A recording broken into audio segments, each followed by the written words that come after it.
What is it going to take? We're all creative people. I don't care what your career is. It took creativity to get there. What is it going to take? We all got to come together. My God, this Delta variant of the COVID, it's worse than what we ever thought. Now it's invading the lives of children.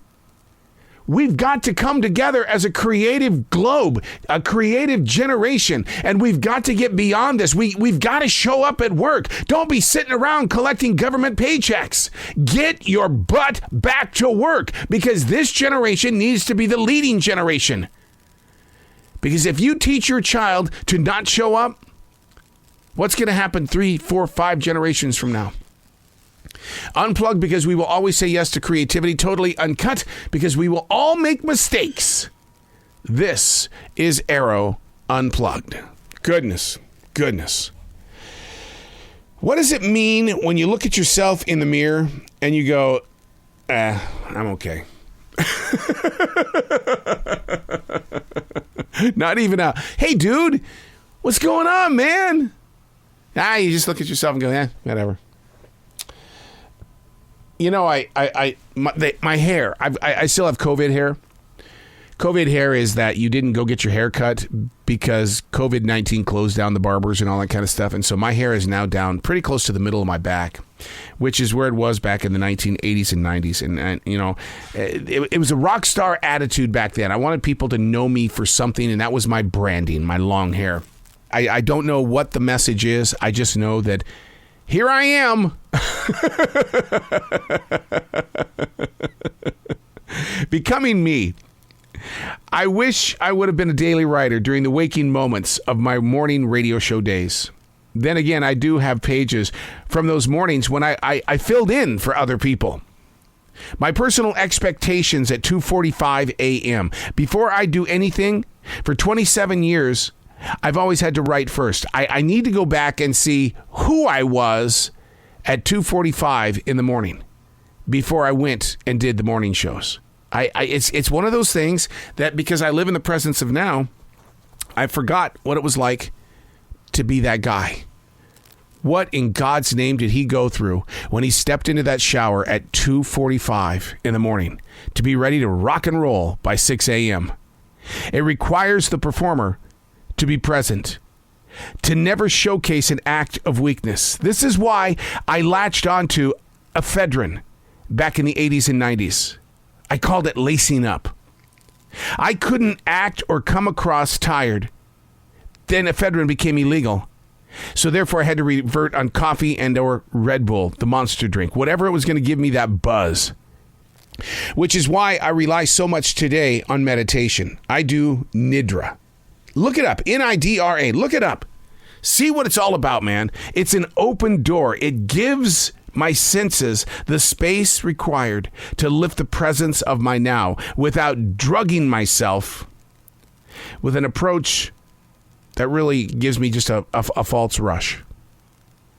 Arrive in your moment of now by being filled with mindfulness. Hey, it's Arroe. This is The Daily Mess, a chronological walk through an everyday world. I am a daily writer. I write what I believe is what is going on right now. You could come back any day and say, well, that's crap. No, that's not how I live. Why am I investing my time to be in what you do?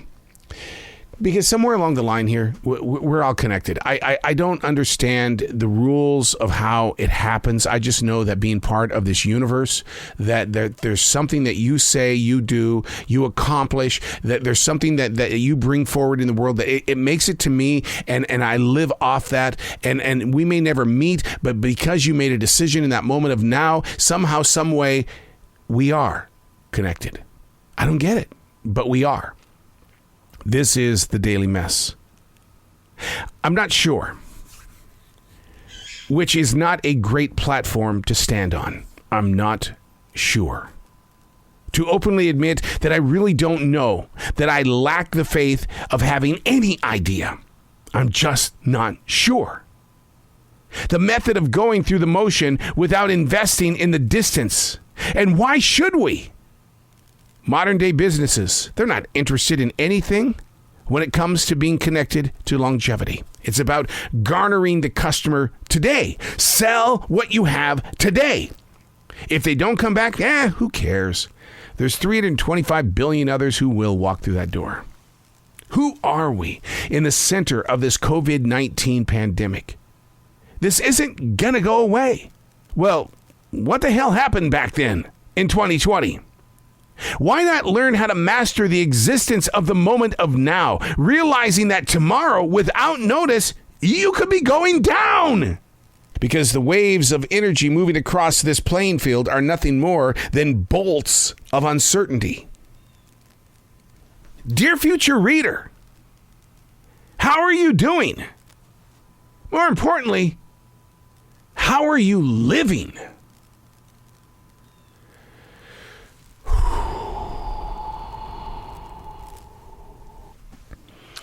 Belonging to the presence of what is now.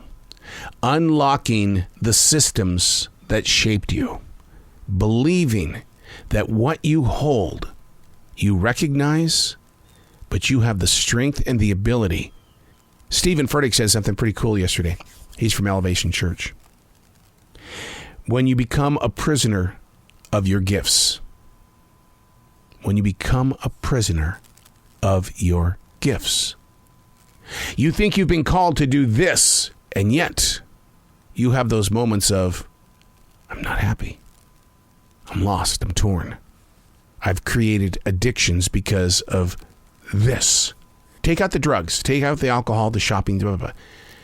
Your addiction of you being you. That thing that you said that you are. I'll publicly admit. Podcasting, broadcasting, being on a microphone. My gift is my imprisonment. What are you keeping yourself from because you made the choice to stay true to your gift? Where are you being injured because of that gift? You feel this is what you need. This is what you have. This is what you've got to have. You can't breathe without it. And yet, you find yourself in valleys because of your gift. How do you release yourself from the gift? I write. I write at midnight. I write at 5 a.m. I write at 4 p.m. I write because I have to have that writing to tell me that this might be a gift from the universe or God, but it's not the jail cell that you've placed yourself in. Your presence is what is the real gift. Let yourself go. Let the dream do what it needs to do. But don't become trapped because you feel the gift is your only solution. I'm Arroe, and that's the Daily Mess.